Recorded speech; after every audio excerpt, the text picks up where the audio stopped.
तारीख 12 मे 2026 राष्ट्रवादी काँग्रेस पक्षाच्या राष्ट्रीय कार्यकारिणीचं पत्रक व्हायरल झालं. हे पत्रक 29 एप्रिल 2026ला राष्ट्रवादी काँग्रेस पक्षाकडून निवडणूक आयोगाला पाठवण्यात आलं होतं. पण या राष्ट्रीय कार्यकारिणीच्या पत्रकात प्रफुल्ल पटेल, सुनील तटकरे, दिलीप वळसे, छगन भुजबळ, हसन मुश्रीफ, दत्ता भरणे यांची नावं नसल्याचं याबाबत माध्यमांशी सगळीकडे चर्चा झाल्या.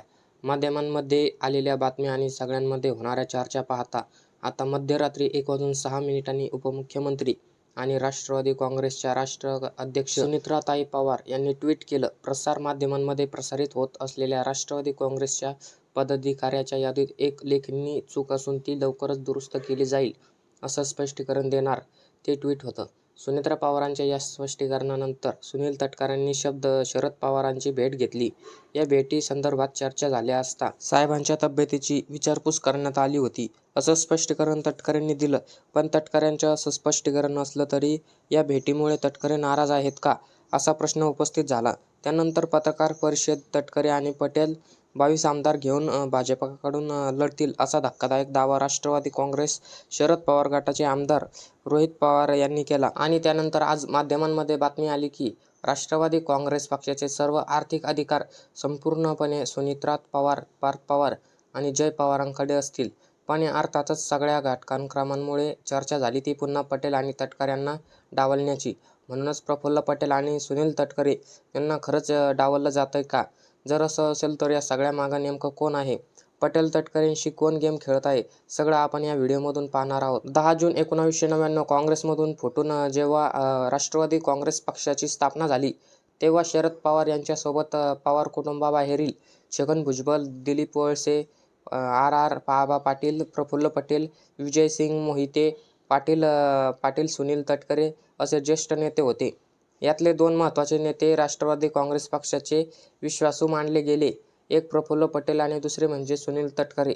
राष्ट्रीय राजकारणातला राष्ट्रवादीचा विश्वासू चेहरा, दिल्लीतील पक्षाच्या बांधणीसाठी सक्रिय अशी ओळख प्रफुल्ल पटेल यांची बनली. तर पक्षासाठी एक उत्तम संघटक आणि रायगडमध्ये राष्ट्रवादीचं वर्चस्व कायम ठेवण्यामध्ये यशस्वी झालेले नेते सुनील तटकरे यांची ओळख आहेत. पुढे राष्ट्रवादी काँग्रेस पक्षात फूट पडली. अजित पवार राष्ट्रवादी काँग्रेस पक्षातील एक गट घेऊन माहितीसमोर सत्तेत गेले. त्यावेळी सुद्धा या 2 नेत्यांची भूमिका महत्त्वाची मानली गेली. पण अजित पवारांचं विमान अपघातात दुर्दैवी निधन झालं आणि त्यानंतरच्या काही भूमिकांमध्ये प्रफुल्ल पटेल आणि सुनील तटकरे यांच्यावर नकारात्मक टीका होऊ लागल्या. अजित पवार यांच्या निधनानंतर अवघ्या 3 दिवसात तटकरे आणि पटेल यांनी मुख्यमंत्री देवेंद्र फडणवीस यांची भेट घेतली आणि सुनेत्रा पवार यांच्या उपमुख्यमंत्री पदाचा शपथविधी पार पडला. त्याचवेळी दुसऱ्या बाजूला सुरू असणाऱ्या दोन्ही राष्ट्रवादीच्या विलिनीकरणाच्या चर्चांना दोन्ही राष्ट्रवादी एकत्र येण्याबाबत कोणतीही चर्चा झालीच नव्हती, असा थेट दावा करत त्यांनी पूर्णविराम दिला. या सगळ्या भूमिकांमुळे तटकरे आणि पटेल यांच्यावर त्यांना दोन्ही राष्ट्रवादी एकत्र येऊन द्यायचे नाहीत, तसेच अजितदादांच्या पक्षात राष्ट्रवादी काँग्रेस पक्ष टेकेओव्हर करायचा आहे, अशा टीका होऊ लागल्या. सुनेत्रा पवार उपमुख्यमंत्री झाल्यानंतर एका कार्यक्रमात त्यांनी व्यवस्थित वागणूक मिळाली नाही, असं म्हणत स्टेजवर काकांशी नीट वागा, सांभाळून राहा, महाराष्ट्र बघतोय, असा इशारा रोहित पवारांनी तटकरे आणि पटेल यांना दिला. याच काळात पत्रकार परिषदेत सुनेत्रा पवार यांना मॅनिप्युलेट केलं जात आहे, असेही आरोप तटकरे आणि पटेल यांच्यावर करण्यात आले. हे सगळे आरोप होते असतानाच पटेल आणि तटकरे यांच्याविषयी पवार कुटुंबामध्ये नकारात्मक मत दिसून आली. त्यानंतर सुनेत्रा पवार यांनी 28 फेब्रुवारी नंतरची म्हणजेच अजितदादांच्या निधनानंतरची पक्षाकडून आलेली सर्व कार्यालयीन पत्र वैधता येऊ नये, अशाच पत्र निवडणूक आयोगाला दिलं होतं. आता अर्थातच अजितदादांच्या जाण्यानंतर राष्ट्रवादीच्या कार्यालयावर पटेल आणि तटकरे यांचा होल्ड होता. त्यामुळे पत्र त्यांच्याच प्रभावाखाली पुढे पाठवली गेली असणार. त्यामुळे ही घटनासुद्धा सुनेत्रा पवार यांनी एकूण पवार कुटुंबियांच्या नाराजी आता कारण बनली आहे. त्यानंतर 12 तारखेला व्हायरल झालेली केंद्रीय कार्यालयाची यादी, त्यामध्ये नसलेल्या तटकरे आणि प्रफुल्ल पटेल यांची नावं किंवा त्यांच्यासोबत असणाऱ्या दुसऱ्या पत्रात पक्षीय पदांचा कोणताही उल्लेख नसणारी तटकरे आणि पटेल यांची नावं, ही घटना पवार कुटुंब या दोघांवर नाराज आहे का, असा प्रश्न उपस्थित करतात. एकीकडे राष्ट्रवादी कार्यालयातील नावावरून गदारोळ चालू असतानाच दुसरीकडे राष्ट्रवादी काँग्रेस पक्षाचे सगळे आर्थिक अधिकार सुनेत्रा पवार, पार्थ पवार आणि जय पवार यांनी आपल्याकडेच ठेवून घेतल्याची आता बातमी आली आहे.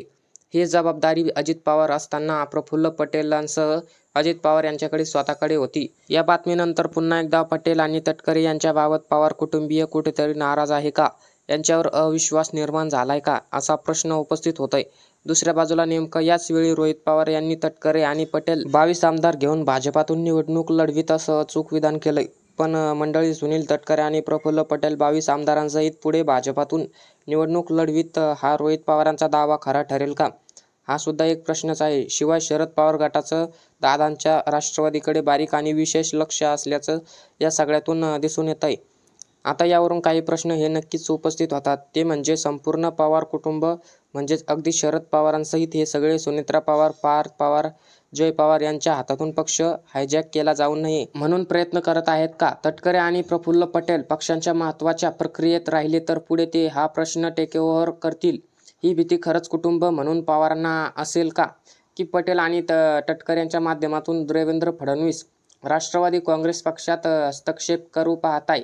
ही शक्यता पवार कुटुंबाला जाणवते का? आणि त्याच पार्श्वभूमीवर पटेल आणि तटकरे यांना डावलून पवार कुटुंब फडणवीसांना व्यासन घालण्याचं काम करताय का? तुम्हाला याबद्दल काय वाटतं? कमेंट करून नक्की सांगा. आणि असेच माहितीपूर्ण व्हिडिओ बघण्यासाठी आपल्या महाराष्ट्राची बातमी या यूट्यूब चॅनलला सबस्क्राईब करायला विसरू नका. धन्यवाद.